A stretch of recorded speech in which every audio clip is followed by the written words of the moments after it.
आनंद। ईश्वर सत्य स्वरूप है, वो सत्य है, हम सत्य नहीं हैं।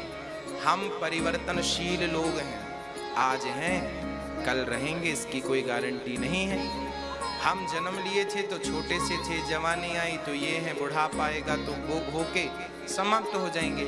हम परिवर्तनशील हैं। जिस दिन आपका और हमारा जन्म हुआ था तो केवल मेरा अकेले का जन्म नहीं हुआ, मेरे संग मेरी मृत्यु ने भी जन्म लिया है।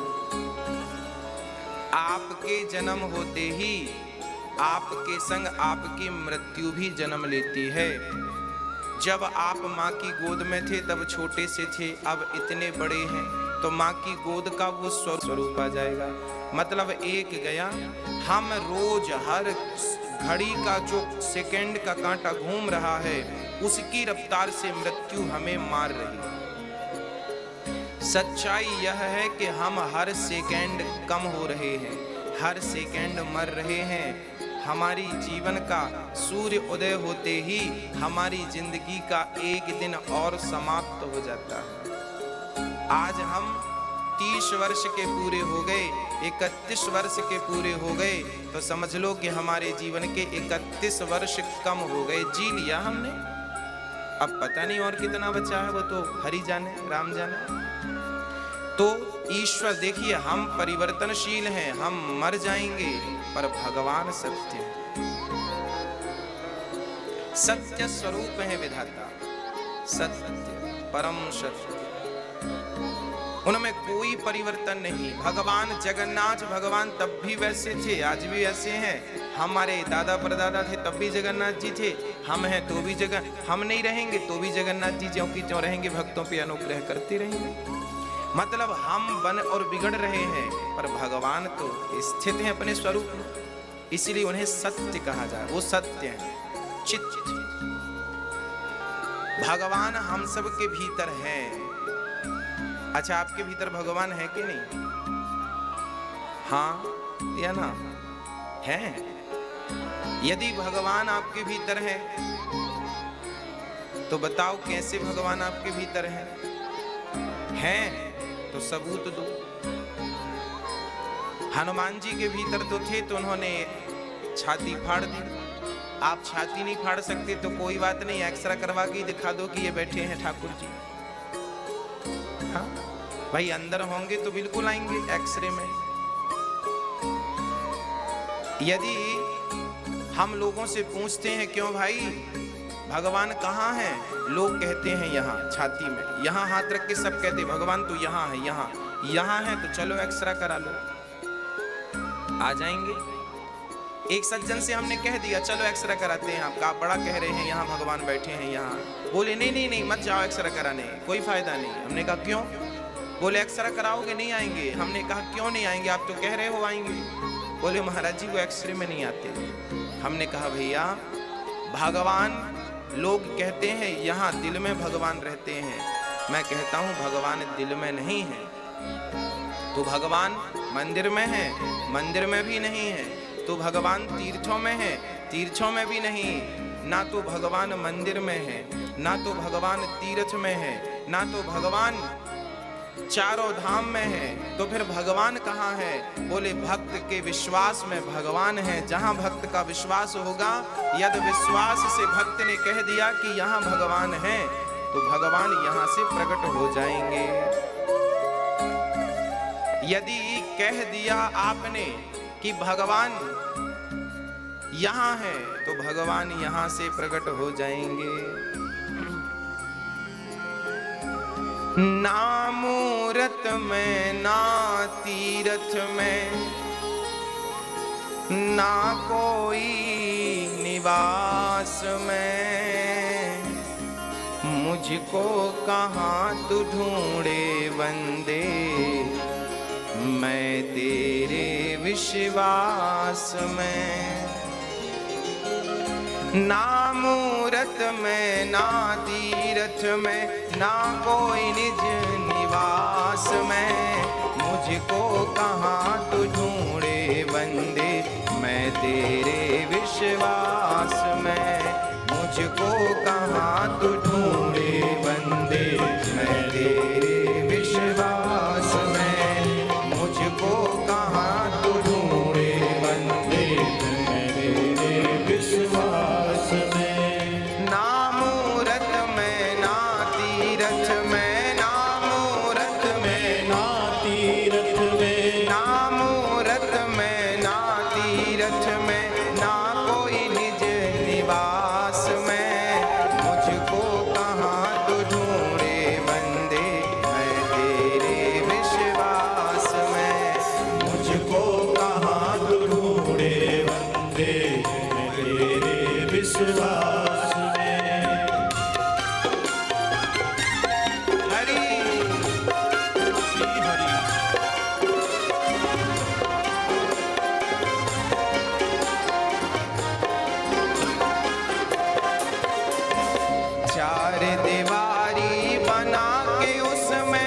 किनारे रख कर मेरी बात पे गौर करो। मैं नहीं कहता मौन रहो तुम, मैं नहीं कहता शोर करो।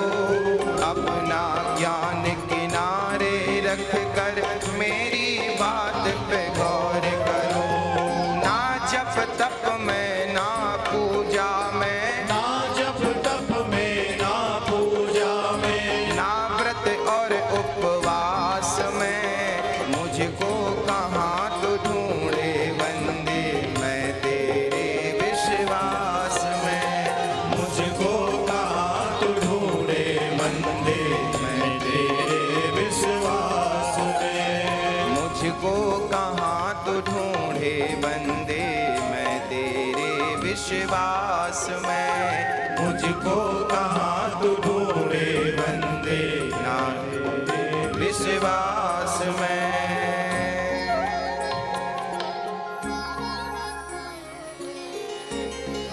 ना मूरत में ना तीरथ में, ना कोई निज निवास में, मुझको कहाँ तू ढूंढे बंदे मैं तेरे विश्वास में। मैं नहीं कहता मौन रहो तुम, मैं नहीं कहता शोर करो। अपना ज्ञान किनारे रख कर मेरी बात पे गौर करो। ना जप तप में ना पूजा में, ना व्रत और उपवास में, मुझको कहाँ तू ढूंढे बंदे मैं तेरे विश्वास में।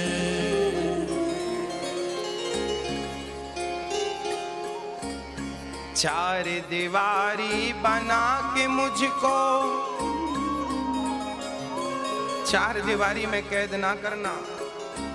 भगवान कहते हैं मैं किसी के, लोग कहते हैं मैं भगवान दिल में रहते हैं, दिल में नहीं। यदि विश्वास है तो भगवान दिल में है, और विश्वास नहीं है तो छाती पीटने से थोड़ी भगवान बैठ जाएंगे कि यहाँ भगवान है।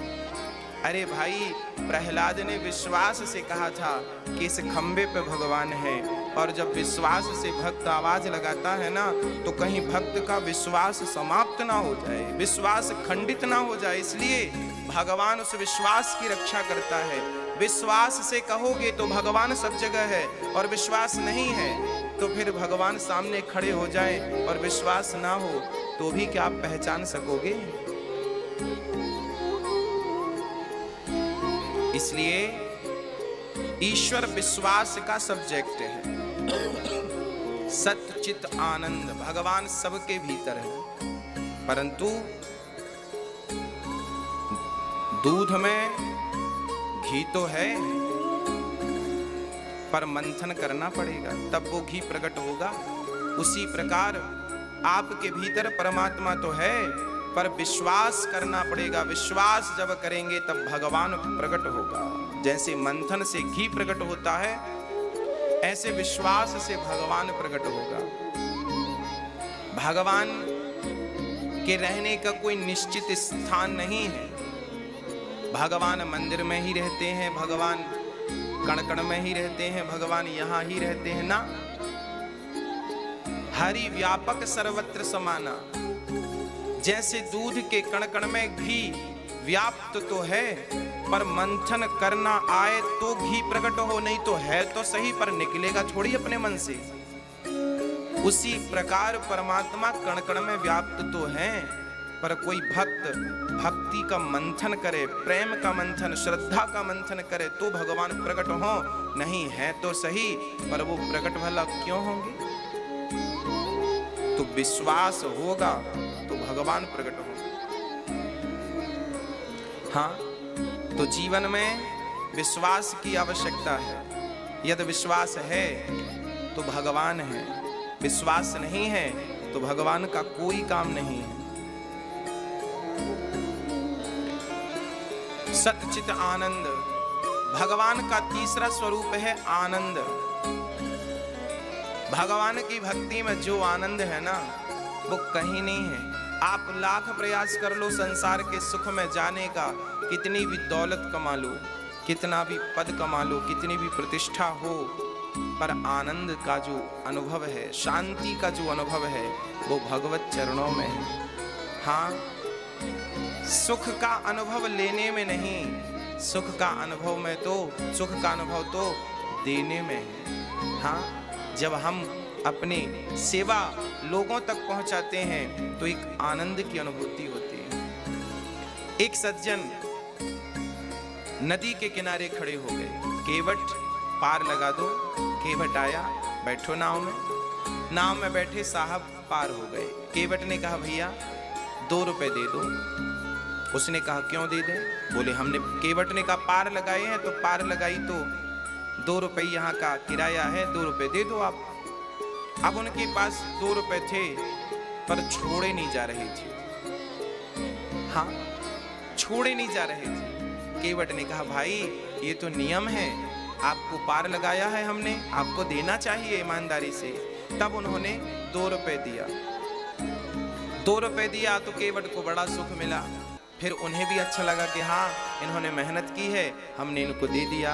अर्थात हमारे पास था तो शायद वो सुख का अनुभव नहीं था, हमने दे दिया तो हमें सुख का अनुभव भी हुआ और हम पार भी लग गए।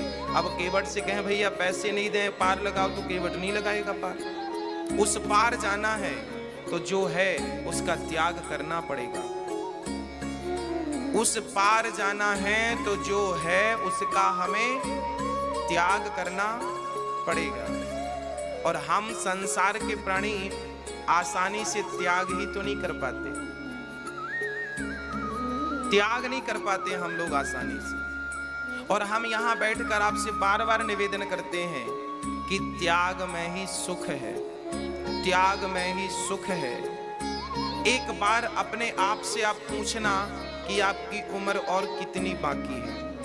आप एक बार शांति से बैठकर एक बार अपने आप से ये प्रश्न करना कि अब आपकी शेष उम्र कितनी रह गई है, कितनी बाकी है आपकी उम्र। यदि आप 60 वर्ष के हो गए तो कितनी बाकी है, और 70 के हो गए तो कितनी बाकी है, 80 के हो गए तो कितनी बाकी है, और 50 के हो तो कितनी बाकी है। गई बहुत थोड़ी रही। संत गाते हैं गई बहुत थोड़ी रही, नारायण अब चेत, काल चिरैया चुग रही, निस दिन आयु खेत। गई बहुत, बची कितनी, बहुत थोड़ी सी। गई बहुत थोड़ी रही, बहुत चली, थोड़ी सी बची। अभी भी समय है, मन भगवान में लग जाए और वैराग्य। गृहस्थी में आपने एक मैया बुढ़ापे में एक फ्रिज लेके आ गई। फ्रिज, पानी रखे और ठंडा ठंडा पानी पिए, और उम्र हो गई थी बिल्कुल मरने की। एक दिन हमारे पास आई वो मैया, गुरुजी क्या बताऊं, मेरे पास सामान बहुत है घर में। क्या क्या है घर में? बोले फ्रिज है, मेरा थोड़ा सा सोना है, मेरे पास बहुत बड़ा टीवी है, बहुत बड़ा बेड है, बहुत बड़ा ये है वो है। मैंने उन माँ से कहा, माँ आपके पास सब कुछ बहुत बड़ा बड़ा है, ये बताओ भजन कितना बड़ा किया आपने? भजन कितना बड़ा है आपका? भक्ति कितनी बड़ी है आपकी? धर्म कितना बड़ा है आपका? हमने पूरी जिंदगी में बड़ा टीवी ही जोड़ी है, टीवी बड़ी हमारे घर में, फ्रिज बड़ी, घर बड़ा, सब बड़ा, पर भजन कितना बड़ा? इतना सा। बुढ़ापे में अक्सर लोग अपने घर की चीजों को गिनते हैं, कितना है कितना है। अरे ये उम्र, ये वस्तु गिनने की नहीं। अब तुम्हारी बच्ची कितनी कल जा रही हो कि परसों, अब तो राम राम जप लो, अब तो मन भगवान में लगा लो। आपके मरने के बाद वैसे भी ये टीवी और ये घर, ये फ्रिज, ये सब छूट जाएगा, तो कल छूट जाएगा। आज ही त्याग दो, सच्चे भाव से त्याग दो सब चीजें। इनसे कल्याण नहीं है। आप कितना भी धन जोड़ लो, धन से किसी ने नैया पार लगाई? क्या रावण के पास कम धन था? हाँ, रावण के पास धन की कमी नहीं थी, और विभीषण के पास तो संतोष था। देखो ना, भगवान में मन लगाया विभीषण ने, तो भगवान ने लंका का राजा विभीषण को बना दिया। और धन में ही मन लगाया रावण ने, तो आज गली गली धनवान के पुतले जल रहे हैं। कहीं आपकी ये दुर्गति ना हो जाए। मेरी माँ सावधान, अब तो आपसे ठीक से चला नहीं जाता। अब अपना एटीट्यूड, अहंकार, अपना मोह समाप्त करके बस भगवान के हो जाइए। हाँ, जो भी आपके भीतर भरा है, देखिए दो जगह आपने भर रखा है। पहले तो आपने घर में भर रखा है, घर में टीवी, फ्रिज, ये वो, मेरा तो ये घर, मेरा तो वो घर, मेरा तो ये सोना, मेरा तो वो, मेरा ये। पहला तो आपने घर भर रखा है। दूसरा, आपने अपने भीतर भी कम नहीं भर रखा, अहंकार भर रखा है। मुझे नहीं जानते। एक साधु हमें मिल गए, उन्होंने कहा सुनो, हमारे पास आ गए। उन्होंने कहा सुनो, हमें कम मत समझना। हमने कहा महात्मा जी क्या हुआ? हमने तो आपसे कुछ नहीं कहा। ना ना, हमें कम ना समझना, हम अपने क्षेत्र के बहुत बड़े आदमी थे, सब छोड़ करके वृंदावन में भजन कर रहे हैं भगवान का, सब छोड़ दिया हमने। हमने कहा महात्मा जी बुरा ना मानो तो एक बात कहूं? हाँ हाँ कहो। हमने कहा आपने सब छोड़ तो दिया है, पर सब कुछ छोड़ने का जो अहंकार है अभी तक वो नहीं छूटा। यदि ये छूट गया होता तो आप ये ना कह रहे होते कि हमने सब छोड़ दिया। अरे जब सब छोड़ दिया तो फिर कहने की क्या जरूरत? अभी कह रहे हो, इसका मतलब अभी छोड़ के अभी आपने छोड़ा। यही छोटी छोटी चीजें इंसान को बांधती हैं, यही छोटी छोटी चीजें इंसान को भवसागर पार नहीं जाने देती। छोटी छोटी चीजें, इंसान का मन विषयों में कहीं ना कहीं लटक जाता है। मरते मरते मरते मरते भी मन कहीं ना कहीं अटक जाता है। घर में, परिवार में, एक गुरुजी कथा सुना रहे थे। एक महात्मा के पास बढ़िया सा कंबल था, और जब महात्मा जी मरने लगे ना, तो महात्मा जी के विचार आया कि भाई मैं तो जा रहा हूं, कंबल का क्या होगा। कंबल का विचार करते करते प्राण निकल गए। यमराज ने कहा तुम कंबल का चिंतन करते आए हो, तो कंबल खाने वाला, कपड़ा खाने वाला कीड़ा बना करके महात्मा को आना पड़ा था, उस कंबल को खाना पड़ा था। जब यमराज जी के पास गए तो यमराज ने उन्हें क्या बनाकर भेजा? कपड़ा खाने वाला कीड़ा। कीड़ा बनकर महात्मा जी आए, और उस कंबल से मोह था ना, वो तो मरने के बाद कंबल वहीं पड़ा है, पानी पड़ रहा है, सड़ रहा है, उसका कीड़ा बनकर महात्मा को पूरा कंबल फिनिश करना पड़ा। अंते यामति सागति। भारत में 135 करोड़ लोग हैं। इन 135 करोड़ में 100 लोग भी समझ जाएंगे तो 100 लोगों का कल्याण हो जाएगा। पर मुझे नहीं लगता कि 100 भी समझने वाले हैं। क्या समझाना चाहता हूं मैं आपको यही समझाना चाहता हूं कि मरने के पहले आप संसार की कोई इच्छाएं मत रखिएगा। मरने के पहले आप इच्छाओं के सारे तार काट दीजिएगा, सारी डोरियां काट दीजिएगा, ना तो पत्नी को पाने की इच्छा रह जाए। क्योंकि बुढ़ापे में कई बार बूढ़ा आदमी जब मरता है ना, तो कहता जरा नाती को बुला दो, पोते को बुला दो, ये माया है, नाती पोते तो रह जाएंगे पर तुम्हारा मन इनमें अटक गया, अब तुम्हारी गति बिगड़ जाएगी। बंधन बंधन है। एक बात बताओ, सुई के छेद से आप धागा डालती हो, यदि उस धागे में एक भी गांठ रह जाए तो क्या धागा सुई छेद से निकलता है? हाँ, धागे की एक गांठ बाधा बनती है कि नहीं? हाँ या ना? धागे की एक गांठ यदि सुई के छेद से जाने में बाधा बनती है तो आपने जो गांठें पाल रखी हैं बच्चों को देखने की, पत्नी को देखने की, धन को देखने की, ये देखने की, वो नाती को बुला दो, क्या इच्छा है तुम्हारी? नाती को देखना। नाती को देखते देखते मर गए। वाह, ये मरना था तुम्हारा, ये मरना था तुम्हारा, ऐसा मरोगे तुम? हम तो कह रहे हैं आप सभी अपनी मृत्यु को उत्सव बनाइएगा और अपना मरण सुधारिएगा। मरण कैसे सुधरेगा? मरण सुधारने के लिए भगवान का चिंतन हो और आपकी तमाम इच्छाएं समाप्त हो जाए, कोई कामना नहीं। चाह गई चिंता मिटी, मनवा वे परवाह, जिसको कछु ना चाहिए सो ही साहंसाह। कोई इच्छा नहीं, केवल एक ही इच्छा रह जाए। कौन सी इच्छा? एक ही इच्छा रह जाए। कौन सी इच्छा? कन्हैया तुम्हें एक नजर देखना है, जिधर तुम छिपे। ऐसे भगवान को हम नमस्कार करते हैं।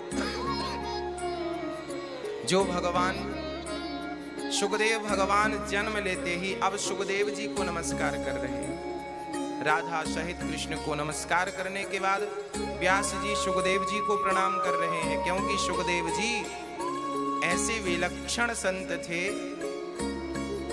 कि जन्म लेते ही सन्यास लेने चल पड़े। सुखदेव जी से हमें सीखना चाहिए। सुखदेव जी जन्म लेते ही सन्यासी हो गए और हम लोग बुढ़ापा आ गया, दांत वांत सब गिर गए, फिर भी अभी मन हट नहीं रहा है। मन बार बार लौट लौट के घर चला जाता है। मन बार बार विषयों की तरफ भाग जाता है। कितना समझाएं मन को, पर मन तो बड़ा चंचल है ना? अब तो सुखदेव भगवान सन्यास लेने चल पड़े। राधा रानी के संग एक तोता रहा करता था गौलोक धाम में। जब राधा रानी आई धरा धाम में तो उस तोते ने कहा, माँ मुझे भी संग ले चलो। राधा जी कहती हैं, राधा जी ने कहा, बेटा तू जाएगा, बड़ा कष्ट उठाना पड़ेगा, हमें तो बड़े कठिन काम करने हैं जाकर। तू तो तोता है, संभाल नहीं पाएगा। एक काम कर, मैं जब वापस आऊंगी लीला पूरी करके तो तुम जाना और मेरी लीलाओं का गुणगान करना। राधा जी की आज्ञा मानी। जब 125 वर्ष की लीला पूरी करके श्याम सुंदर गए, राधा जी गईं, तब सुखदेव जी का प्रादुर्भाव हुआ। सुखदेव जी एक तोती के गर्भ से जन्म लेते हैं। शंकर जी ने इन्हें जन्म में पूरी कथा सुनाई। शिव पार्वती अमरनाथ गए, पार्वती ने कथा पूछी, शंकर जी ने बहाना पार्वती का लेके कथा तोते को सुनाई। और जब कथा पूरी भई तो शंकर जी ने देखा तो पार्वती सो रही थी। भाई कथा का हुक्का किसने दिया, सुनी किसने? पलट कर देखा, तोता था। शंकर जी ने त्रिशूल निकाल कर मारना चाहा, तोता उड़ता है। और व्यास जी की पत्नी मासिक धर्म से निवृत्त होकर बैठी थी, केस सुलझा रही थी। जम्हाई आई उन्हें और उनके मुख से वो गर्भ में प्रवेश कर गया नन्हा सा तोता, और व्यास जी की पत्नी गर्भवती हो गई। 12 वर्ष तक तोता मां के गर्भ में रहा और शंकर जी ने जो कथा सुनाई थी उस कथा का चिंतन किया। आज बहुत सारे लोग कथाएं श्रवण कर रहे हैं। यदि कमी है, कहीं गलती हो रही है कहीं, तो केवल इस बात पर कि हम लोग कथाओं को सुन तो रहे हैं पर सुनकर उसमें मनन चिंतन नहीं कर रहे, उस पर विचार नहीं कर रहे, सुन रहे हैं बस। हम सुन तो रहे हैं, पर सुन करके उस मार्ग को, जो मार्ग हमारे लिए उचित है, उस मार्ग को हम चरितार्थ नहीं कर रहे हैं, चरित्र में उस मार्ग को उतार नहीं रहे हैं, या उस मार्ग में चलना चाह नहीं रहे। सुन तो रहे हैं सब, परंतु सुन करके उस मार्ग को अपनाना भी पड़ेगा, नहीं तो हम रट्टू तोता नहीं हो जाएंगे। रट्टू तोता, जंगल में तोतों को एक संत ने याद करा दिया कि बहेलिया आएगा, जाल बिछाएगा, दाना डालेगा, खाना मत फंस जाओगे। सारे तोतों ने सेंटेंस याद कर लिया। अब सारे तोता पूरे जंगल में गीत गा रहे हैं, सुनो बहेलिया आएगा, जाल बिछाएगा, दाना डालेगा, खाना मत फंस जाओगे। सचमुच एक दिन बहेलिया आ गया। बहेलिये ने देखा सारे तोते गाना गा रहे हैं, बहेलिये को लगा तो सब ज्ञानी हो गए, अब तो कोई नहीं फंसेगा, इनको ज्ञान हो गया। फिर भी बहेलिये ने सोचा आए हैं तो जाल डाल के देख लेते हैं। जाल डाला, दाना डाला, सारे तोते आके बैठ गए जाल में, और तोते जाल में बैठ गए, जाल में फंस गए। फिर भी गाना गा रहे हैं, बहेलिया आएगा, जाल डालेगा, दाना डालेगा, खाना मत फंस जाओ। फंस गए, फिर भी वो गा ही रहे। इनको बोलते हैं रट्टू तोता, इनको बोलते हैं रट्टू तोता।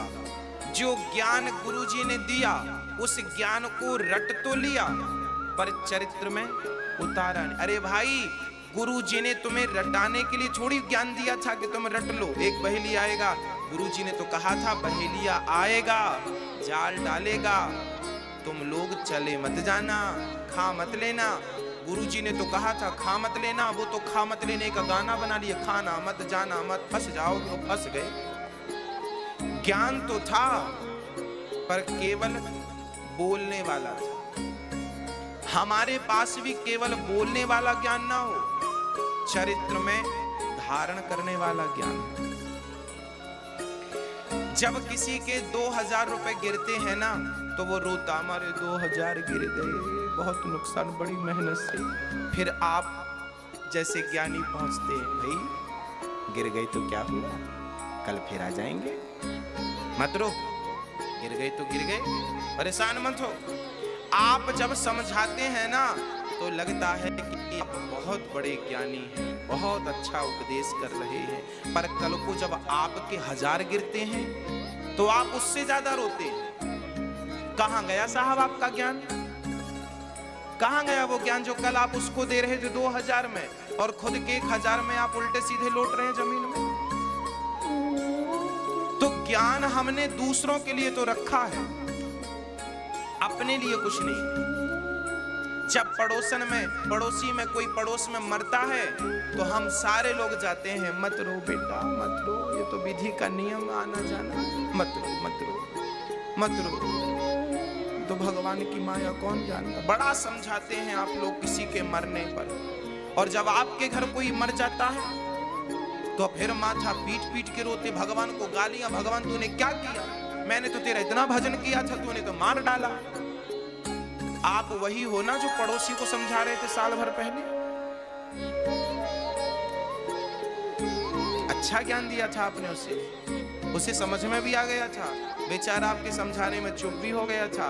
पर जब आप आज आपको देखा, राम राम, ये वही है जो हमें समझा रहा, इसे अब कौन समझाए, इसे कौन समझाया? हम लोगों की यही दुर्दशा है, हमने सारा ज्ञान दूसरों के लिए रख रखा है, अपने लिए कुछ नहीं, अपने लिए कुछ नहीं। भक्तों, मैं आपसे हाथ जोड़ के प्रार्थना करता हूं, यदि जीवन में पैसा ही कमाना है, पैसा ही आपके लिए बहुत कुछ है, तो फिर आप ठीक हैं जैसे हैं। पर यदि ईश्वर को पाने का लक्ष्य यदि आपने बना रखा है कि इस तन से मरने के पहले हमें कृष्ण को पाना है, तो मैं आपसे निवेदन करूं कि यदि कृष्ण को पाने का लक्ष्य है, तो संसार का त्याग करना पड़ेगा। तन से नहीं, मन से त्याग करना पड़ेगा। तन से तो रहना संसार में, पर मन से मत रहना। मन भगवान में लगा रहे, हाँ, और फॉर्मेलिटियां ना हो। रसखान जी महाराज विदेशी व्यक्ति थे। एक बार पान खाने के लिए गए दुकान में। पान खाने वाले की दुकान में जब गए तो पान वाला हिंदू था और खान साहब मुसलमान थे। हिंदू के दुकान में कृष्ण का चित्र लगा था पीछे। खान साहब ने पान खाते समय चित्र को देखा, वाह भाई बड़ा सुंदर बालक है, क्या नाम है इसका? पान वाला हिंदू था, उसने कहा ये हमारे भगवान हैं, इनका नाम श्याम सुंदर है। खान साहब ने कहा एक बात कहूं, इस बच्चे की मां बड़ी लापरवाह है। क्यों? देखो ना कितना सुंदर बालक है, परंतु नंगे पांव खड़ा कर रखा है, पांव में कोई चरण पादुका नहीं पहनाई, और ये जंगल में खड़ा है। अच्छा, खान साहब को लगा कि ये किसी बालक का चित्र है, पर वो तो हमारे श्याम सुंदर भगवान का चित्र है। खान साहब तो मुसलमान थे, उन्हें क्या पता हिंदू धर्म के क्या भगवान है, क्या नियम है। उन्होंने कहा माँ बड़ी लापरवाह है, इनकी क्या नाम है इनकी माँ का? पान वाले ने कहा इनकी माँ का नाम है यशोदा, पिता का नाम है नंद बाबा। इन्होंने तो चरण पादुका नहीं पहन रखी, तो पान वाले ने यूं ही मजाक में कह दिया, तो खान साहब यदि इनकी माँ लापरवाह है तो आप ही पहना दो चरण पादुका। खान साहब को बात अच्छी लगी और खान साहब के भीतर उस बालक के प्रति फोटो देखकर ही प्रेम जाग गया। देखिए प्रेम कब जाग जाए, किसका जाग जाए, भला कौन जानता है? हाँ, खान साहब का प्रेम जाग गया। और जब प्रेम जागा तो उन्होंने बड़े भाव से, बड़ी श्रद्धा से चरण पादुका तैयार की।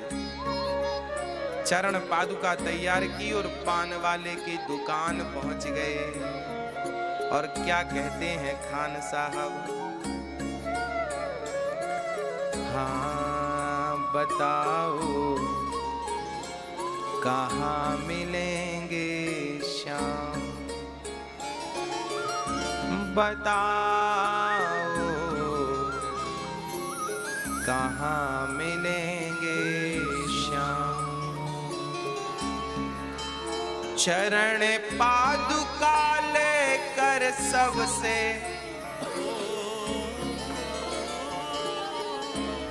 चरण पादुका लेकर सबसे पूछ रहे रस खान, बताओ कहाँ मिलेंगे श्याम, बताओ कहाँ मिलेंगे श्याम।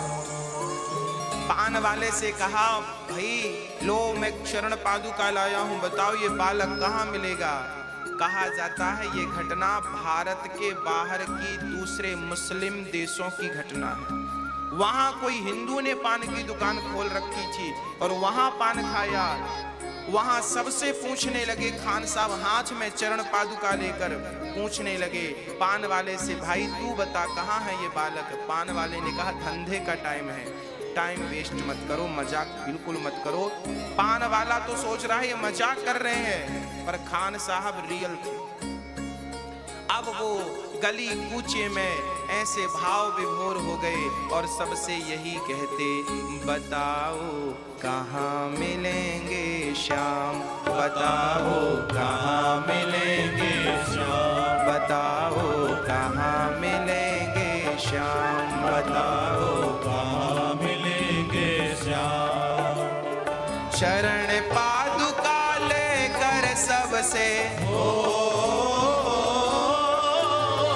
चरण पादुका लेकर सबसे पूछ रहे रस खान, बताओ कहाँ मिलेंगे श्याम, बताओ कहाँ मिलेंगे पूछते, पर भला किसको पता था कि श्याम कहाँ मिलेंगे।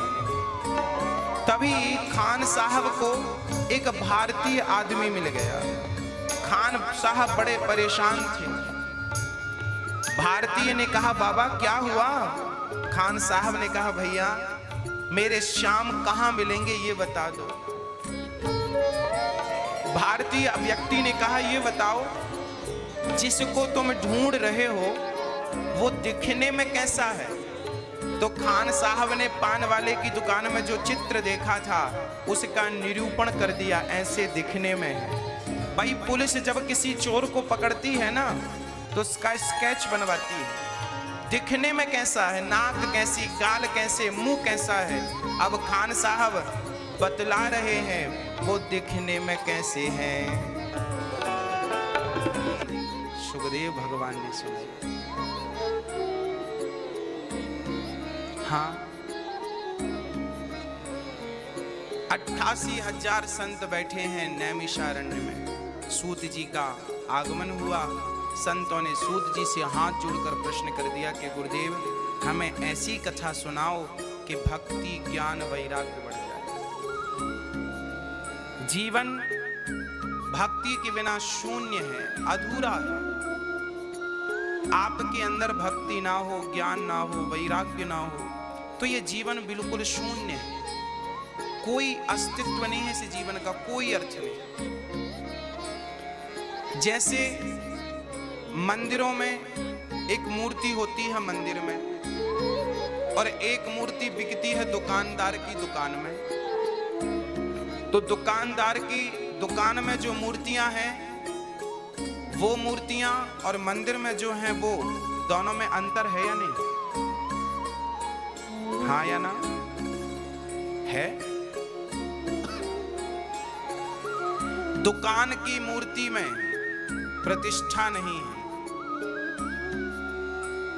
भाई भक्त मंदिर जाते हैं वहां हाथ जोड़ते हैं, दुकानदार की दुकान के सामने थोड़ी हाथ जोड़ने लगते। उन्हें पता है कि ये अभी मूर्ति मात्र है, ये पत्थर मात्र है।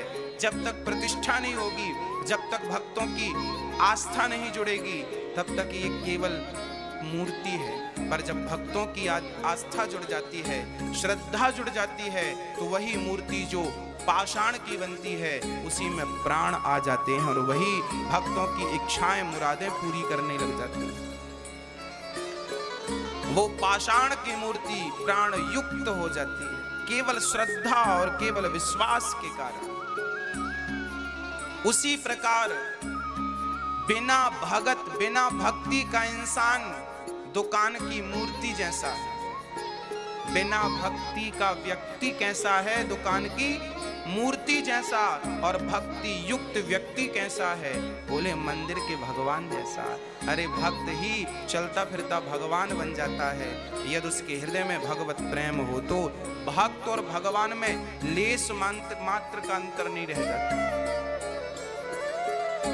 भगवान ये कहते हैं कि भक्त जहां एक पग धरे तहां धरूं मैं माछ, आगे आगे भक्त चले कबहू न छोड़ू साथ। हाँ तो प्रिय भक्तों, आप भक्ति ज्ञान के बिना हम अधूरे हैं। 88,000 संत यही कह रहे हैं। भागवत का पहला प्रश्न सौनक जी से यही सौनक आदि ऋषियों ने सूत जी से किया, हमारी भक्ति कैसे बढ़े, ज्ञान कैसे बढ़े, वैराग्य कैसे बढ़े। इसका तात्पर्य यह हुआ कि भक्ति को बढ़ाने के लिए, ज्ञान को बढ़ाने के लिए ये भागवत का अनुष्ठान हुआ करता है। भागवत क्या करती है? भक्ति को बढ़ाती है, ज्ञान को बढ़ाती है, वैराग्य को बढ़ाती है।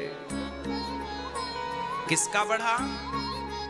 एक बार नारद जी महाराज समस्त तीर्थों का भ्रमण करने निकल गए। शायद शांति मिलती। सूत जी ये भी कथा सुना रहे हैं कि एक बार ये भागवत की कथा देवताओं ने भी सुनना चाहा। उन दिनों की बात है जब राजा परीक्षित कथा श्रवण कर रहे थे और सुखदेव जी कथा सुना रहे थे, तभी इंद्र आए अमृत का कलश लेकर, बोले कथा हमें सुना दो और बदले में राजा परीक्षित को स्वर्ग का अमृत पिला दो ताकि इनकी मृत्यु ना हो। सुखदेव जी ने परीक्षित से पूछा, क्यों परीक्षित, तुम अमृत पियोगे? परीक्षित ने कहा, प्रभु स्वर्ग के अमृत में वो सुख नहीं है जो सुख मुझे इस कथा अमृत में प्राप्त हो रहा। परीक्षित ने मना कर दिया। सुखदेव जी ने कहा, देखो हमारे श्रोता नहीं चाहते अमृत पीना, आप जाओ। ये भागवत की कथा देवताओं को भी दुर्लभ है। भगवान की कथा बहुत महत्व रखती है प्रिय भक्तों। एक सज्जन हमसे बोले, गुरुजी जब हम कथा सुनते हैं तब हमारा मन अच्छा होता है, लगता है पूजा में पाठ में, और जब कथाएं नहीं सुनते तो फिर मन यहाँ वहां भटकने लग जाता है, ऐसा क्यों? हमने कहा बात ऐसी है, एक घड़े में 9 छेद थे।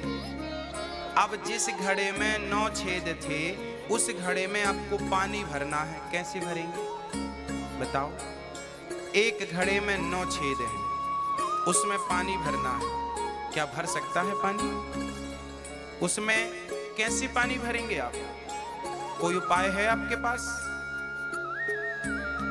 हो तो बताओ। एक ही उपाय है, क्या? बोले उस घड़े को पानी में डुबा दो। जब पानी में डूब जाएगा तो फिर पानी से भर जाएगा, निकलेगा कहां?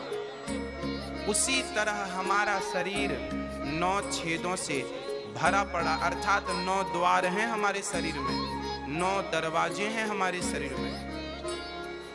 एक कान से कथा सुनते हैं, दूसरे से निकल जाती है। कथा सुनते हैं, बहुत बढ़िया कथा लगी आपको, बहुत बढ़िया कथा सुनी, पर घर जाते जाते पता ही नहीं क्या सुना, सब भूल गए। कौन सी बातें सुनी थी, कौन सी बातें धारण करनी थी, सब भूल गए, कुछ पता ही नहीं रहा।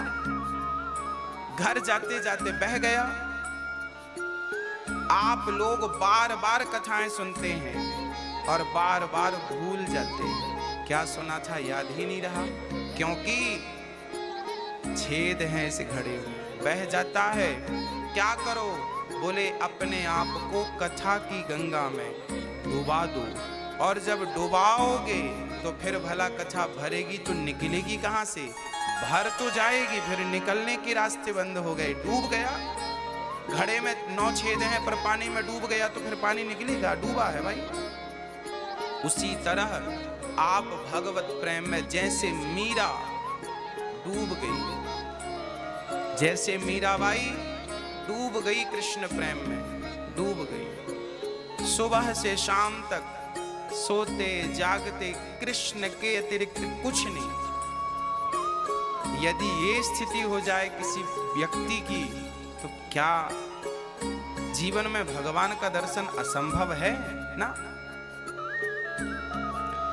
प्रिय भक्तों, श्री सुखदेव भगवान ने परीक्षित को कथा सुनाई। 7 दिन में कथा सुनकर उद्धार कर लिया अपना। इंद्र ने तराजू बांधी, एक पलड़े पर भागवत, दूसरे पलड़े पर तमाम सुखों को रखा, पर भागवत का पलड़ा कोई पा ना सका, भागवत की बराबरी कोई ना कर सका। संसार में कौन सा ज्ञान ऐसा होगा जो भागवत के ज्ञान से श्रेष्ठ होगा? कौन सा यत्न होगा जो आत्म कल्याण से श्रेष्ठ होगा? कौन सा पुरुषार्थ ऐसा है जो आत्म कल्याण से अधिक है? इसलिए भागवत सर्वश्रेष्ठ मानी गई है। सारे पुराणों में श्रेष्ठ भागवत है। 4 वेद 18 पुराणों में सबका सारम सारम समुद्रतम भागवत सबका सार है। एक बार इंद्र को जब अहंकार आया, तराजू बांधी, भागवत का पलड़ा भारी, तब भगवान भागवत से प्रकट होकर इंद्र के अहंकार को मिटाते हैं। एक बार नारद जी ने भी भागवत सुनी थी। एक बार नारद जी बोले, अच्छा नारद जी को भी जब कथाएं सुननी होती हैं ना, तो वो नारायण नारायण जपते हैं ऊपर, पर वो कथा जब सुननी होती है तो नारद जी को भी मृत्यु लोक आना पड़ता है। आपकी ही तरह उन्हें भी बैठ के भागवत सुननी पड़ती है, सत्संग करना पड़ता है। भागवत केवल मृत्यु लोक में है और वो भी भारत में। भारत के बाहर भी भागवत ज्यादा नहीं है, होंगी तो कम होंगी। भारत में ही, भारत की मिट्टी में ही केवल भागवत है और भागवत का रसपान करने का हमें और आपको सौभाग्य मिलता है। एक बार नारद जी मृत्यु लोक में आए। कहां कहां गए? पुष्करम चा प्रयागम चा काशीम गोदावरीम तथा हरिक्षेत्रम कुरुक्षेत्रम श्रीरंगम सेतुबंधनम। नारद जी कहते हैं मैं सारे तीर्थों में गया पर शांति नहीं मिली। पुष्कर गए, प्रयाग गए, काशी गए, गोदावरी गए, हरिक्षेत्र गए, कुरुक्षेत्र गए, पर शांति नहीं, शांति नहीं है। तब नारद जी गृहस्थों के घर आ गए। अच्छा, आपके घर शांति क्यों नहीं है? शांति आपके घर में है या नहीं? हाँ, आज शांतियां क्यों नहीं है? इसका भी कारण है। आज आप किसी के पास बैठ जाइए, किसी के पास, आज आप किसी के पास बैठ जाइए तो आप जिनके पास बैठे हैं वो केवल अपना दुख सुनाते हैं, वो भगवान की कथा नहीं सुनाते, वो भगवान का चरित्र नहीं सुनाते, वो केवल दुख सुनाते। और दुख सुन सुन करके आप और हम दुखी हैं। इसलिए आज संसार में दुख क्यों है? क्योंकि आप सब अपना दुख ही रोते हैं। कोई मिल जाए, सास मिल गई, सास बहू का दुख रोती है, बहुएं सास का दुख रो देती हैं, बड़ा भाई छोटे भाई का दुख रो देता है, छोटा भाई बड़े भाई का दुख रोता है, पड़ोसी पड़ोसियों का दुख रो देते हैं। मतलब आप जब भी किसी से मिलते हैं, अपने फ्रेंड, अपने दोस्त, अपने पहचानने वाले से, तो आपकी बातें क्या होती हैं? आप कैसे हैं? हम अच्छे हैं, ये तकलीफ है, ये प्रॉब्लम है, ये हमने किया, ये देखो हम। एक दादाजी हमें अपने घर ले गए, महाराज जी घर बनवाया है, चलो चलो चलते हैं। गए, अब वो हमें बुढ़ापे में, उनका बुढ़ापा था, लाठी लेके चल रहे थे और लाठी लेके उन्होंने अपना घर दिखाया। महाराज जी ये हमारा कमरा है, आओ जरा अंदर हमारे यहाँ की जरा रसोई भी देख लो। और तो और जब नया घर दिखाते हैं ना लोग, तो अपने घर के वॉशरूम दिखाना नहीं भूलते। ये देखो ये हमने बनवाया। क्यों साहब, मरोगे तो क्या ये बांध कर ले जाओगे? हाँ, अरे बुढ़ापा आ गया, अब हो कितने दिन के मेहमान, घर ही दिखाते रहोगे? हाँ, आज लोग क्यों दुखी हैं? क्योंकि बुढ़ापे तक में भगवान को लोग याद नहीं कर रहे हैं, इसलिए तो दुखी हैं। आज संसार में दुख क्यों है? सतयुग में क्यों नहीं था दुख इतना? त्रेता में क्यों नहीं था दुख इतना?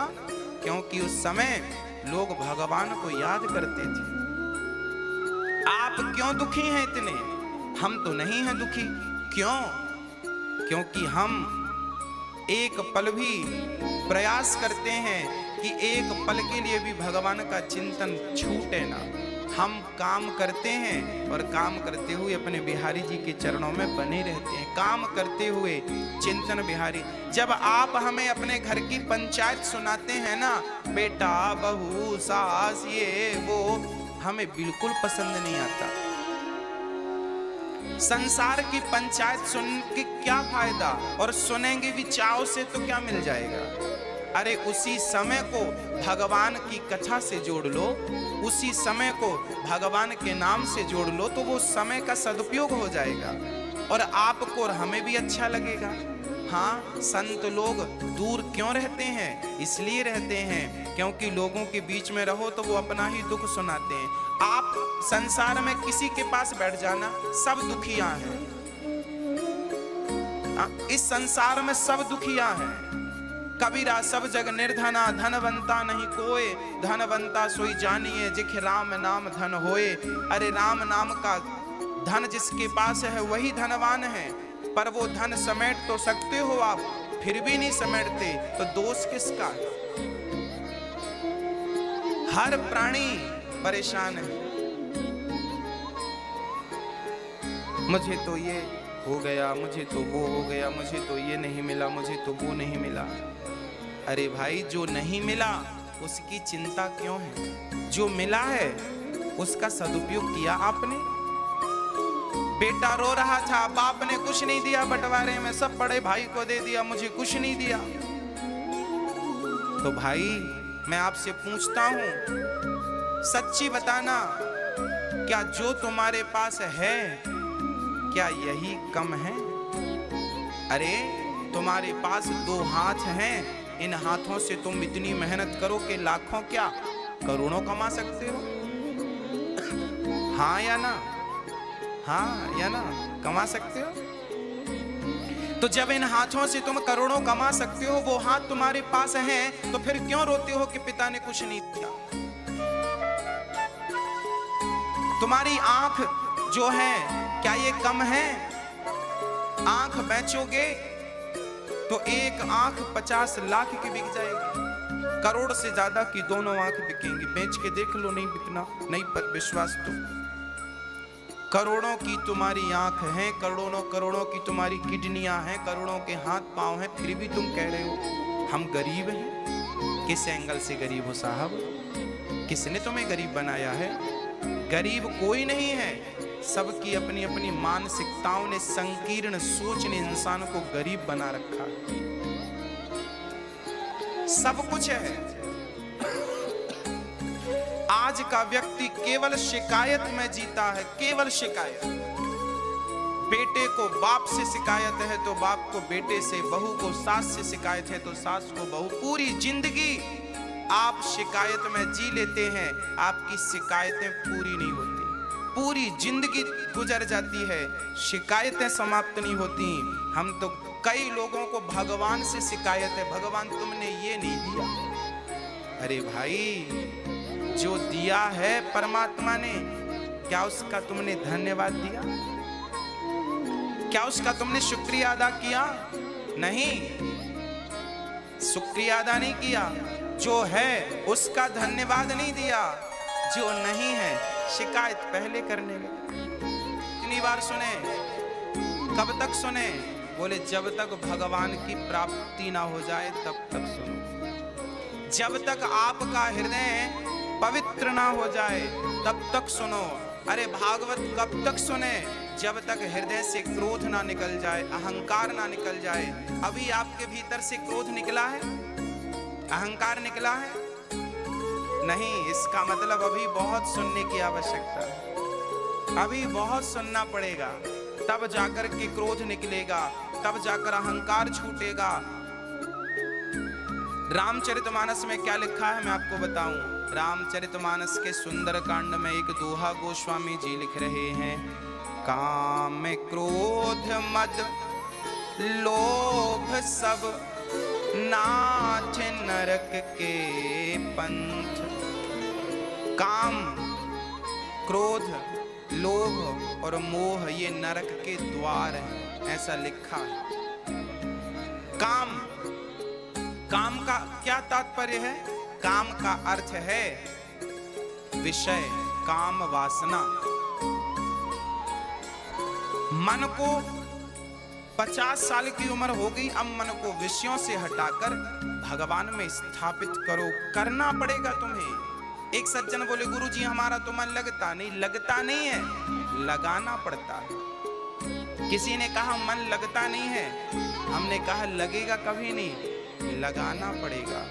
सुई में धागा जाता नहीं है, डालना पड़ता है।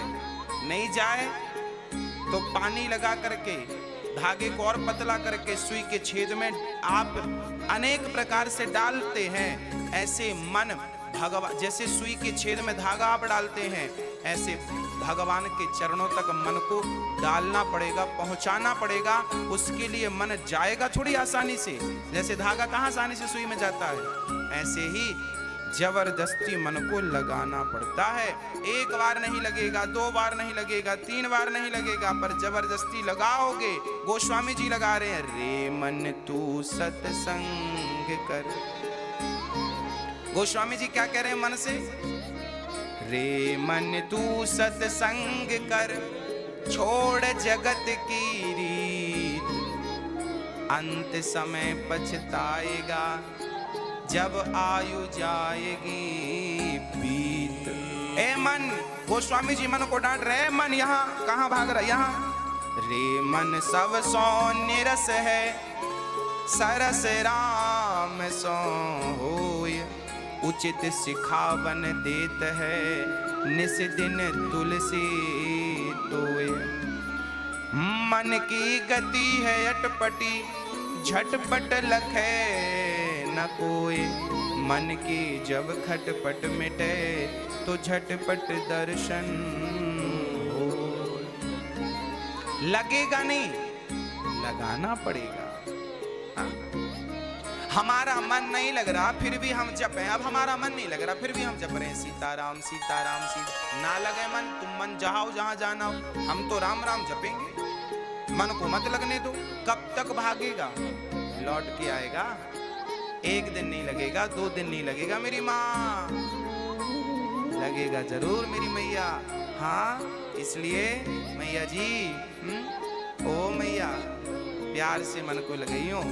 और मन ना लगे तो परेशान मत होइयो, आएगा, धीरे धीरे आएगा। बहुत जन्म से भटक रहा है ना मन। एक बार के साबुन लगाने से कपड़ा साफ नहीं होता, तो एक बार में मन भगवान में कैसे लग जाएगा? करत करत अभ्यास के जड़मति होत सुजान, रसरी आवत जात है सिल पर पड़त निशान।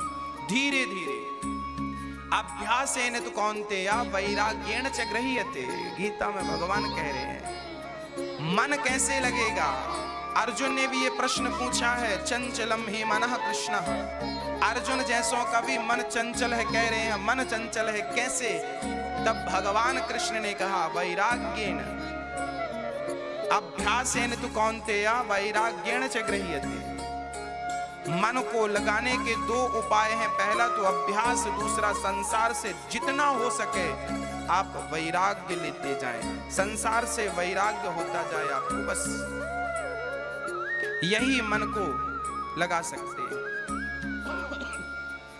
और हम तो कहते हैं कि मन वृंदावन भेज दो। यहाँ रोज भक्ति महारानी कथा की महिमा सुन करके प्रसन्न चित्त से वहां प्रकट हो गई और उनका सारा दुख दूर हो गया। भक्ति, ज्ञान, वैराग्य का भी भागवत श्रवण करने से दुख दूर हो जाता है। ये भागवत की महिमा है। कोई पुण्यात्मा भागवत सुन के तर जाए तो क्या पापी भागवत सुन के तरेगा? हाँ, बड़े से बड़ा पापी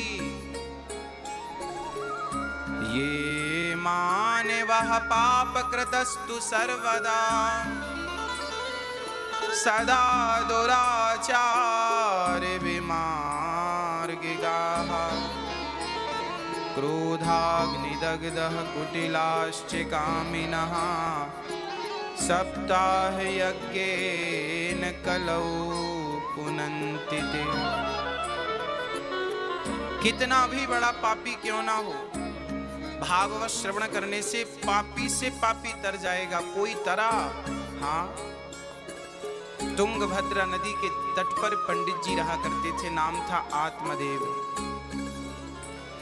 आत्मदेव जी के संतान नहीं थी, पुत्र नहीं था। लोग बड़ा ताने मारा करते थे, पुत्र नहीं है, पुत्र नहीं है। आत्मदेव जी की पत्नी का नाम धुंधली देवी था। सब कुछ था, परंतु संतान का अभाव था, बड़ा ताने सुनने को मिलता। आज संसार में देखा जाता है जिनके पुत्र नहीं है ना, उन्हें लोग आज भी ताने मारते हैं, बेटा नहीं है तुम्हारा, बेटा नहीं है। एक स्त्री को पुत्र ना हो तो परिवार और समाज उसे जीने नहीं देते। एक स्त्री को डॉक्टर ने यदि कह दिया कि तुम किसी कारणवश मां नहीं बन सकती हो, उस नारी को समाज हीन भावना से देखता है। समाज तो ठीक है, घर परिवार के लोग ही आदर अब नहीं करते हैं। मैं आपसे एक छोटा सा निवेदन कर रहा हूं कि क्या पुत्रवती नारी ही श्रेष्ठ होती है? यदि वो पुत्र को जन्म ना दे सकी तो क्या उसका समाज में या परिवार में कोई महत्व नहीं होता? क्या समाज उसे स्वीकार नहीं करता? क्या ये सोच, ये विचारधारा क्या सही है? यदि पुत्र को पा लेने से कोई स्त्री महान बनती है तो क्या सारी पुत्र वाली स्त्रियां ही महान हैं? तो फिर क्या बिना पुत्र वाली स्त्रियां जिनके कोई संतान नहीं है, क्या वो महान नहीं है? हाँ, देखिए, बेटा होना ना होना, संतान होना ना होना, ये ईश्वर की मर्जी है। आप किसी को परेशान ना कीजिए। यदि बेटा होने से कोई महान हो जाता तो बेटे वाली सारी स्त्रियां महान हो जाती, पर बेटा नहीं था मीराबाई को। मीरा को बेटा नहीं था तो क्या मीरा महान ना बन सकी? उसे भी लोग कहते कि तेरे तो बेटा नहीं है, तू तो महान कैसे बनेगी? हाँ, बेटा हो ना हो क्या फर्क पड़ता है? अरे बेटा होना ना होना ये सांसारिक बातें हैं। भगवान का इससे कोई संबंध नहीं कि आपके बेटा है। अरे भगवान तो बेटा वाले और बेटा ना वाले की बात छोड़ दीजिए। जटायु तो मांसाहारी पक्षी थे, भगवान की कृपा उन पर हुई कि नहीं? हाथी जानवर, हाथी पर कृपा हुई, पक्षी पर कृपा हुई, वैश्या पर कृपा हुई। हे कन्हैया, तुमने तारने वालों के गुण देखे ही कब हैं? गुण देखे होते तारने वालों के तो वैश्या में कौन सा गुण था? गुण देखे होते तो क्या गुण था? अजामिल में एक नाम भूल से ले लिया, तार दिया। हाँ, तो प्रिय भक्तों, आप किसी को ताने ना मारें। खासकर हमारी माताएं, उन माताओं को, उन स्त्रियों को बहुत ताने मारती हैं जिनके बेटा नहीं हुआ। बूढ़ी बूढ़ी सास, बूढ़ी बूढ़ी माताएं, तेरी बहू के तो बेटा नहीं है, बहू के तो बेटा नहीं है, फलाने के तो बेटा नहीं है। अरे भाई, आपके बेटा है तो आपने कौन सा गढ़ जीत लिया? हाँ, बेटा है आपका, कौन सा गढ़ जीत लिया अपने बेटे से? इसलिए आजकल तो बेटों के सपने ज्यादा मत देखा करो। बेटे बड़े होकर के, बच्चे बड़े होकर के माँ बाप को घर से निकाल देते हैं। जिन बेटों को देखने के लिए माँ बाप रोते रहे, तरसते रहे, माँ बच्चों के दुख में रोती रही, कांटा लग गया तो छाती पीटती रही बच्चों के लिए, वही बच्चे जब बड़े होते हैं तो वही बच्चे माँ बाप को प्रताड़ित करते हैं, घर से निकाल देते हैं। दो रोटी की भी आप, वो बहुत सारे बच्चे, दो रोटी भी महंगी पड़ती है माँ बाप को देने से। जो सेवा करते हैं, मैं ऐसे बच्चों को प्रणाम करता हूँ, पर मैं निवेदन करूंगा कि आप बहुत परेशान ना हो। आत्मदेव जी के कोई संतान नहीं थी, पड़ोसियों ने ताने मारा, कोई प्रभाव नहीं। आत्मदेव जी घर छोड़कर चले गए। जब यज्ञ किया, आत्मदेव जी ने पूजा करी, बेटा हो इसके लिए बहुत यत्न किया पर नहीं हुआ, सब छोड़कर चले गए। और आत्मदेव जी सोचे अब मैं आत्महत्या कर लूंगा। जब समाज परेशान करता है ना मेरी माँ, तब व्यक्ति फिर आत्महत्या करने की ओर चला जाता है। इसलिए किसी को बेटा ना हुआ हो उसे ताने मत मारना कि बेटा नहीं हुआ। अरे भाई, बेटा उससे इसलिए नहीं हुआ क्योंकि उसके सिर पर कोई ऋण नहीं था, आपके सिर पर कर्जा था तो बेटा आ गया उतारने के लिए। जिसके सिर पर कर्जा था ही नहीं उसके घर कोई नहीं आया, हिसाब किताब उसका नील था। हाँ, आपसे अच्छे वो लोग हैं, पुण्य है उनका। आपका कोई हिसाब बाकी था तो पुत्र आया है, उनका नहीं था सो नहीं आया। इसमें किसी को ताने मारने की क्या बात है। आत्मदेव जी मरने के लिए गए, संत जी ने उन्हें रोका और एक फल दिया, जाओ पत्नी को खिलाना। पत्नी धुंधली, फल खाई नहीं, गाय को फल खिला दिया। बहन का बेटा खरीद लिया धुंधली ने, नाम रखा धुंधकारी। बड़ा हुआ धुंधकारी, बड़ा दुष्ट प्रकृति का बन गया। जब सही वक्त में, सही समय में बच्चों को सही संस्कार ना दिए जाएं तो बच्चे बिगड़ जाते हैं। और बच्चों के बनने और बिगड़ने की उम्र 5 साल से लेके 12 साल तक ही होती है। 12 साल के बाद जब बच्चा आपका 13 साल का होगा ना, तो वो फिर सुनने को तैयार नहीं होगा किसी की। 13 साल के पहले तक आपने जो दे दिया सो दे दिया। फिर वो आपका गुरु बन जाएगा, फिर वो आपका बाप बनने को तैयार हो जाएगा। मैं तो सब जानता हूँ, तुमसे ज्यादा समझदार हूँ मैं, मुझे ज्ञान मत दो, ऐसा रिस्पॉन्स आएगा। उसके पहले ही आप डांट फटकार करके उसे सही मार्ग पे लगा सकते हैं। इसलिए बच्चों को सही समय पर सही संस्कार देना माँ बाप के लिए आज सबसे बड़ी चुनौती है। स्वीकार कीजिए इस चुनौती को और संस्कार दीजिए।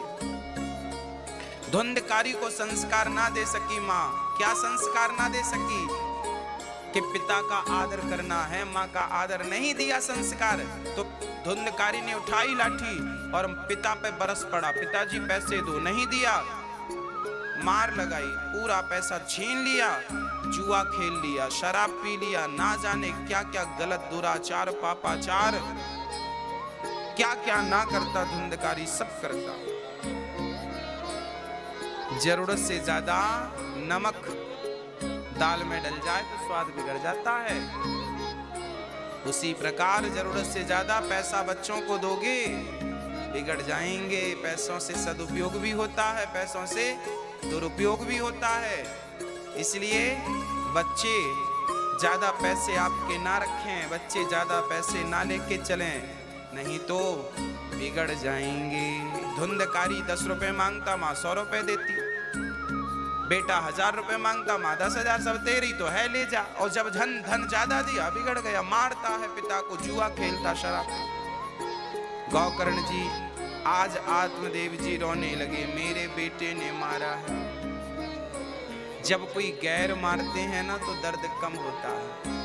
आदमी दूसरे की चोट खा लेता है, सहन कर लेता है, पर अपने तो पुष्प फेंक कर मार देना तो लंबी चोट लगती है। कहते हैं कि भर जाते हैं वो घाव, दूसरों की तो गोली भी असरदार नहीं होती और अपने की तो गोली काम कर जाती है। भर जाते हैं वो घाव जो बनते हैं गोली से, पर वो घाव नहीं भरते जो बनते हैं कड़वी बोली से।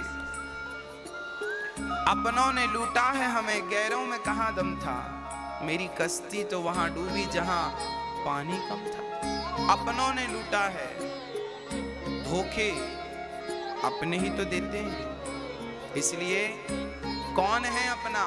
मैं तो आपको यही समझाने बैठा हूं कि आप ये समझ लो कि आपके अपने कौन है। अरे जिन औलाद को अपना समझते रहे बुढ़ापे में वो छोड़कर चले गए। अपने तो केवल बांके बिहारी हैं, गिरधर गोपाल हैं, दूसरों ना कोई। वही अपने हैं, अपनों को समझ लो, नैया पार हो जाएगी। पूरी जिंदगी में हम यही नहीं समझ पाते कि हमारा अपना कौन है।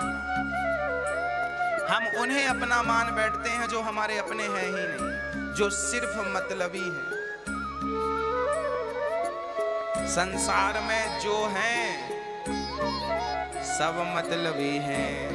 स्वार्थ लाग करें सब प्रीति, सुर नर मुनि जन की यह रीति। स्वार्थी है दुनिया, भगवान प्रेम के योग्य है। इसलिए मीरा ने गाया ना, मेरे तो गिरधर गोपाल, दूसरों ना कोई, ना दूसरे से मतलब ही नहीं। आत्मदेव जी रोने लगे, मेरे पुत्र ने मारा। गौकर्ण जी ने आकर के उपदेश दिया, देहे स्थिमांस रुधिरे भीमतिम त्यजत्वम, जाया सुतादिषु सदा ममतां विमुञ्च। पश्यानिशं जगदिदं क्षणभङ्गनिष्ठं, वैराग्यरागरसिको भवभक्तिनिष्ठा। गौकर्ण जी समझा रहे हैं, पिताजी आप मत रोइए। आपने कहा ये मेरी पत्नी, मेरे पुत्र, ना तो कोई किसी की पत्नी है, ना तो कोई किसी का पुत्र है। सब अपना काम करने आते हैं, काम पूरा करके चले जाते हैं। हम मोह में उलझे रहते हैं, मोह में उलझे रहते हैं। जो मेरा है नहीं उसे मान बैठते हैं। हाँ, इसलिए कहा करता हूं मैं,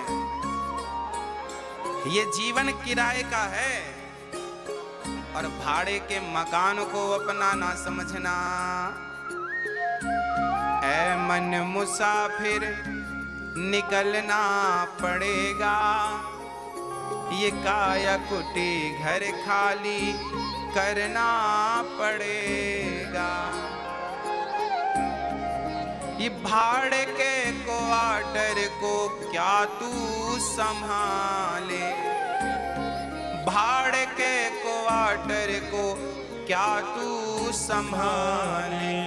जिस दिन तेरे घर का मालिक निकाले, आएगा नोटिस जमानत न होगी, घर तेरे पल्लू अमानत न होगी।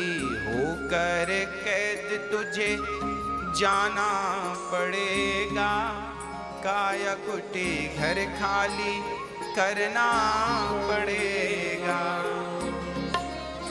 ये जिंदगी एक किराए का घर है।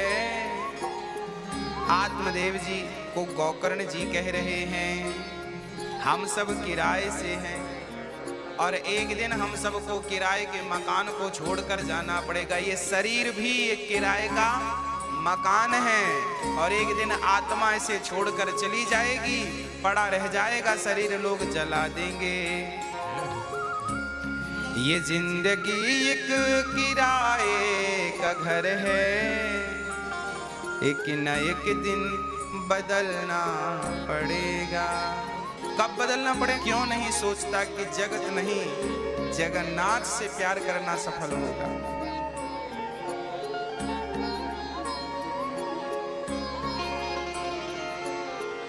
जब पिता को उपदेश दिया गौकर्ण जी ने, पिताजी रटना लगाए थे, मेरी पत्नी ने मुझे धोखा दिया, मेरे पुत्र ने मुझे धोखा दिया। कई बार आपके संग भी ये होता है, जब आपके संग कोई बुरा करता है तो आपको भी लगता है मैं भी इनके संग बुरा करूं। ना, हमें किसी के संग बुरा नहीं करना। सब अपने अपने कर्म का फल भोगेंगे। मैं अपने किए का भोगूंगा, आप अपने किए का भोगेंगे। मैं अपने हिस्से का भोगूंगा, आप अपने हिस्से का भोगेंगे। हाँ, कोई किसी का हिस्सा लेगा कहाँ, ले ही नहीं सकता। पत्नी ने धोखा दिया, पुत्र ने धोखा दिया। सच कहता हूं भक्तों, सच कहता हूं मां, आपको आपकी पत्नी ने नहीं, पति ने नहीं, पुत्र ने नहीं, आपको सबसे ज्यादा धोखा यदि किसी ने दिया है तो आपको आपने ही धोखा दिया है। आपने अपने आप को सबसे ज्यादा धोखे में रखा है। क्या धोखा है? क्या धोखा है? ये मेरा बेटा बड़ा होके मेरी सेवा करेगा, ये जो आपने थिंकिंग पाल रखी यही आपको धोखा देगी आगे चलकर। मैं अपने बुढ़ापे के लिए ये कर रहा हूं, वो कर रहा हूं, ये जोड़ रहा हूं, वो कर रहा हूं, ये सारी थिंकिंग, सारी विचारधाराएं एक दिन आपको धोखे में रखेंगी और धोखा यही देंगी आपको। एक दिन आपका ये शरीर अचानक काम करते करते आपका एक अंग काम नहीं करेगा, ये शरीर आपको धोखा देगा। देगा या नहीं? देता है। ये शरीर भी तो धोखा देता है। जब ये शरीर ही हमारा ना हो सका, जो हमारे संग 24 घंटे है, जिस पर नाच करते हैं हम, गर्व करते हैं, मेरा शरीर, हमारा ये अपना शरीर, हमारी अपनी चमड़ी हड्डी, ये हमारा अपना ना हो सका तो हम जमाने को क्या कहें कि ये हमारे अपने हैं। यही धोखा है जीवन में। हाड़ मांस के शरीर को आप अपना कहते हैं। आपका अपना था तो मरे थे तो छोड़ के क्यों चले गए? लेकर चले जाते। हाँ, कहते हो पत्नी ने, पति नहीं सुनता, बच्चे नहीं सुनते। पति बच्चे तो छोड़ दो, तुम्हारा शरीर भी तुम्हारी कहां सुनता है, तुम्हारा मन भी तुम्हारी कहां सुनता है। क्यों किसी को सुनाए हम कुछ? क्यों ना हम अपने आप को सुना लें सब कुछ। अनिरुद्ध, तुझे अपना कल्याण करना है तो मन अभी से हटाना शुरू करेगा, तब बुढ़ापे तक हटेगा। और बुढ़ापे में बैठेगा हटाने को तो बूढ़े बूढ़े लोग, आप जितनी बूढ़ी माएँ हैं मेरी, मैं आपसे पूछ रहा हूं, क्या आप बुढ़ापे में हटा सकती हैं अपना मन? नहीं। और हट गया तो आप महान बन जाओगे। हमें अभी से प्रयास करना होगा, हमें अभी से अभ्यास करना होगा कि संसार से हम मन को धीरे धीरे हटाएं, सबसे हटाएं और एकाग्रता भगवान की ओर बढ़ती जाए, एकाग्रता ईश्वर की ओर बढ़ती जाए।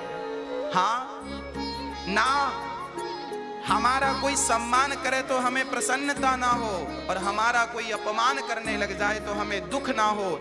हमें सुख और दुख, अपमान और सम्मान की पीढ़ियों से ऊपर उठना है। ये अनिरुद्ध जब अपने अपमान और सम्मान, सुख और दुख से जब ऊपर उठ जाएगा, तब मैं समझ लूंगा कि मेरा इस संसार में आना सफल हुआ। अब मैं भगवान को कुछ जानने लगा हूँ। यदि मैं मान, अपमान, निंदा, चुगली, बड़ाई और अपमान से मैं उठ गया तो मैं मानने लग जाऊंगा कि हाँ, मैंने भगवान को कुछ जान लिया। कुछ, समुद्र में जितनी एक बूंद जितना मैं शायद जान गया। पर कब जानोगे एक बूंद भी भगवान को? तब जब आपका कोई सम्मान करे तो आपको खुशी ना हो, और अपमान कोई कर दे तो आपको दुख ना हो। समभाव, समुद्र की तरह बिल्कुल समभाव हो आपके अंदर, तब आप समझना कि आप एक बूंद भगवान को जान गए। एक, ओनली एक बूंद। अब जानने के योग हो गए। और लगे रहिए आध्यात्म में। आध्यात्म का सागर समुद्र के सागर से भी गहरा, समुद्र जितना गहरा है ना मैया, उससे भी गहरा आध्यात्म का समुद्र है। डूबते जाओ, डूबते जाओ। आनंद किया कबीरदास जी, सूरदास जी, ये कौन लोग थे? कैसे लोग थे? ऐसे लोग थे। इनका कोई अपमान कर दे तो कोई खुशी, दुख नहीं, कोई सम्मान कर दे तो कोई प्रसन्नता नहीं। परे थे, सबसे अलग थे। गोस्वामी तुलसीदास जी महाराज एक बार भंडारा करने, भोजन करने बैठ, कहीं भंडारा था, जैसे यहाँ अन्न क्षेत्र चल रहा है, ऐसे एक बार कोई साधु ने भंडारा किया तो तुलसीदास जी भी चले गए भोजन करने। लाइन में सबसे पीछे तुलसीदास जी बैठ गए वहां पर जहां सबने अपनी चप्पल और जूते उतार रखे थे। बड़ी भीड़ थी, वहां तुलसीदास जी बैठ गए। पत्तल देने वाले ने पत्तल दिया और एक दोना दिया, जबकि आइटम थे दो, एक सब्जी थी और एक खीर थी। तो एक पत्तल तो उसमें पूड़ी आ गई, दोने में दाल आ गई। अब खीर वाला आया, भाई खीर, बाबा तेरा दोना कहाँ है? तुलसीदास जी के बाद दोना था नहीं, तो वहां जूता पड़ा था। तुलसीदास जी ने जूता उठा लिया, इसमें डाल दो, जूते में खीर। तुलसीदास जैसा ज्ञानी, तुलसीदास जैसा रामचरितमानस को लिखने वाला विद्वान जूते में खीर लेता है। क्या है ये? क्या अहंकारी व्यक्ति का कभी स्वभाव ऐसा हो सकता है? आप अहंकार शून्य हैं, यही चीज दर्शाती है कि आप अहंकार शून्य हो गए। जब जूते में उन्होंने खीर ली तब हल्ला मच गया, ये कोई साधारण नहीं हो सकता, ये जूते में खीर लेने वाला मान अपमान से, स्वाद से परे होकर के ऊपर उठा हुआ व्यक्ति है। तब वहां नाभादास जी थे जिन्होंने भक्तमाल की रचना की, और नाभादास जी ने सबको बताया यही वो गोस्वामी तुलसीदास जी हैं जिन्होंने रामचरितमानस का उस समय ग्रंथ लिख चुके थे। इनकी ख्याति थी, पर अपने आप को छपा कर नहीं, छिपा करके रखते थे। क्या मैं आपसे उम्मीद कर सकता हूं कि आप इस स्थिति तक पहुंच जाएं? हाँ, यदि आप पहुंच गए, मान अपमान को पार करके, मान अपमान के समुद्र को लांघ गए, जैसे हनुमान जी ने समुद्र लांघ लिया। हनुमान जी ने कौन सा समुद्र लांघा था? अरे हनुमान जी ने मान अपमान का समुद्र लांघा था। हाँ, कोई अपमान नहीं। आप दो गालियां हमें देना है, जितनी देना दे दो। आपकी गालियां देने से क्या होगा हमें? आपकी गालियां अब कुछ नहीं बिगाड़ सकती। कहते हैं ना मेरी माँ, हवा जब चलती है तो दीपक बुझ जाता है, पर आग ज्यादा हो तो जो हवा दीपक को, जो हवा आग को बुझाती थी, वही हवा आग को बढ़ाती भी है। बस ज्यादा मात्रा में हो तो हवा से आग और बढ़ती है, जबकि हवा आग को बुझाती है, पर वही हवा आग को बढ़ाती भी है यदि ज्यादा मात्रा में हो। यदि आपके पास सहनशीलता ज्यादा मात्रा में हो गई तो मुझे विश्वास है कि लोगों का अपमान आपको बुझाएगा नहीं, बल्कि लोगों का अपमान और बढ़ा देगा आपको। अपमान सम्मान से परे हो जाना गोकर्ण जी ने ज्ञान दिया। पिता भागवत श्रवण करके, पढ़ के, अध्ययन करके मुक्त हो गए। 5 वैश्याओं को धुंधकारी ले आया, मां कुएं में कूद कर मर गई। 5 वैश्याओं ने गला दबाकर धुंधकारी को मारा। धुंधकारी प्रेत बना के उनकी माँ और पिता को परेशान किया। प्रेत बन की आत्मा भटक रही है, उसका सूक्ष्म शरीर भटक रहा है। एक बांस की ग्रंथि में बैठ गया। तब गोकर्ण जी ने भागवत श्रवण कराई, और 7 दिन की कथा धुंधकारी जैसे पापी ने जब भागवत सुनी तो भागवत श्रवण करते ही विमान आया। 7 दिन में धुंधकारी का उद्धार हो गया। ये भागवत की महिमा है। अरे जीता क्या, मरा हुआ व्यक्ति भी भागवत सुन ले तो उसका उद्धार हो जाता है। ये महिमा इस भागवत की। आज श्री गोकर्ण जी महाराज को भगवान ने हृदय से लगाया। दूसरी बार भागवत हुई, वहां जितने जीव जंतु पशु पक्षी थे सब विमान पर बैठ बैठ के भगवान के धाम को चले गए। कीर्तन होने लगा, भगवान प्रकट हो गए। और अब बड़े प्रेम से कुंती बुआ ने भगवान से दुख मांगा है। राजा